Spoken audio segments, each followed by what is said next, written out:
Comment montrer que deux suites sont adjacentes? On voit ça avec 4 exercices, 2 qu'on va faire ensemble et 2 qui sont à télécharger dans le doc, dont le lien est dans la description. Donc on commence par un exo très simple, après on va avoir un exo plus compliqué avec des sigmas. Premier exercice, donc c'est vraiment de l'application, on a deux suites qui vérifient UN qui vaut ça et VN qui vaut ça. On va montrer que les deux suites sont adjacentes et donner leurs limites communes. Donc déjà pour montrer que deux suites sont adjacentes, qu'est-ce qu'on fait? On va montrer que l'une est croissante et que l'autre est décroissante. J'ai ma petite idée en voyant UN et VN, mais on va faire, je fais le jeu tranquille, UN plus 1 moins UN, on n'oublie pas de poser le quantificateur au début, très important. Donc UN plus 1 c'est moins 1 sur N plus 1 plus 1, moins, et donc ça c'est le UN, 1 sur N plus 1, ce qui me donne moins 1 sur N plus 2 plus N plus 1. Pour calculer la différence ou la somme de deux fractions, qu'est-ce que je fais? Je mets au même dénominateur, donc je mets 1 sur N plus 1 facteur de N plus 2, c'est-à-dire que lui je l'ai multiplié par N plus 1, ce qui me fait moins fois N plus 1, et lui je l'ai multiplié par N plus 2, ce qui me fait plus N plus 2. J'enlève le signe moins, moins N moins 1, plus N plus 2, les N s'en vont, 2 moins 1 ça fait 1, ça me fait 1 sur N plus 1 facteur de N plus 2, c'est positif, donc la suite UN est croissante. C'était logique parce que j'avais une inverse plus un moins, donc les deux se compensent pour faire croissante.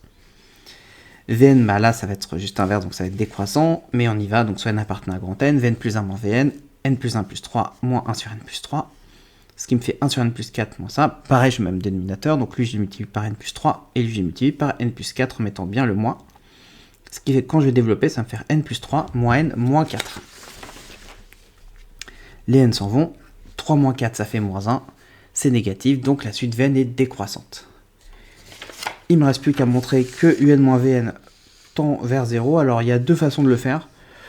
Façon un peu bof, je fais UN moins Vn ou Vn moins UN.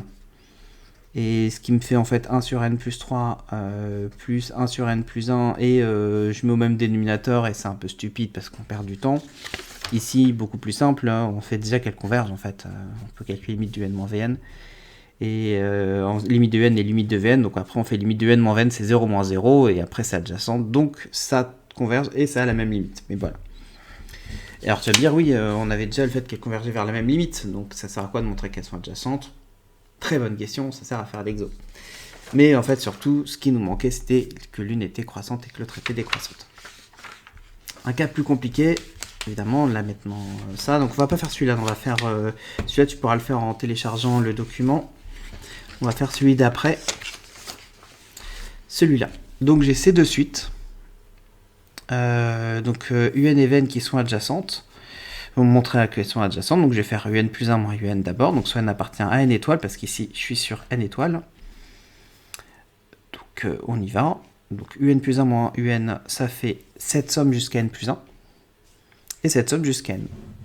Comment je soustrais ça? En fait, j'ai la somme jusqu'à n plus 1 et la somme jusqu'à n. En fait, celle-là, j'ai 0, 1, 2, n plus 1. Ça, c'est la première.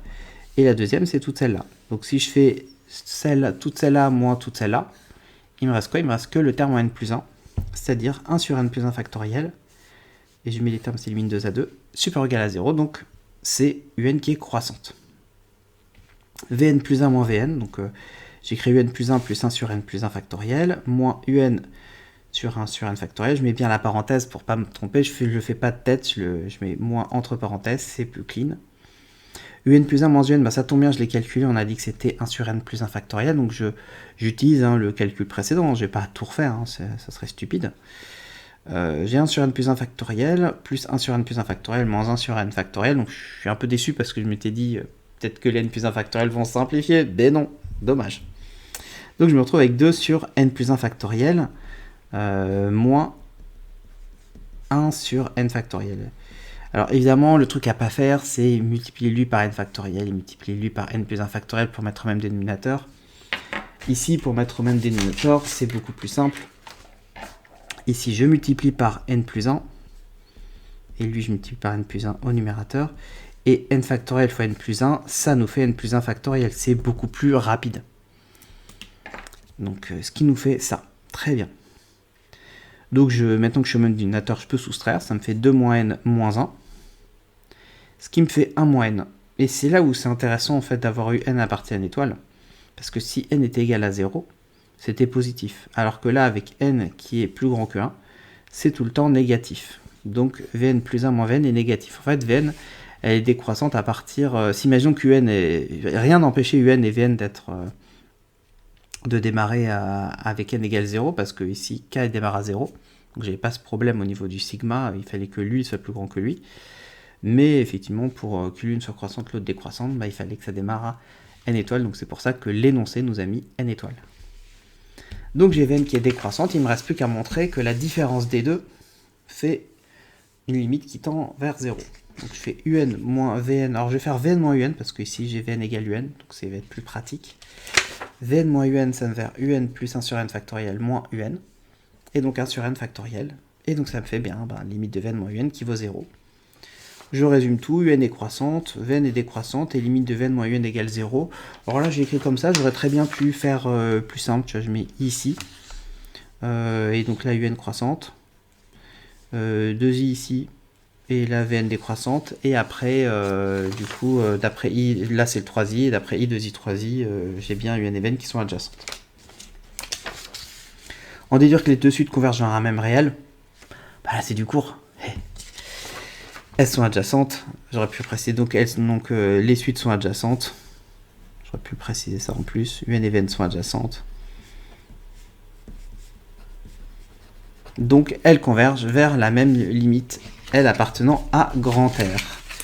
Et il y a un quatrième exo qui est très intéressant avec les suites croisées. Tu as un plus 1 en fonction de un et Vn, et Vn plus 1 en fonction de un et Vn, et avec une suite qu'on va montrer qu'elle est constante, un plus Vn.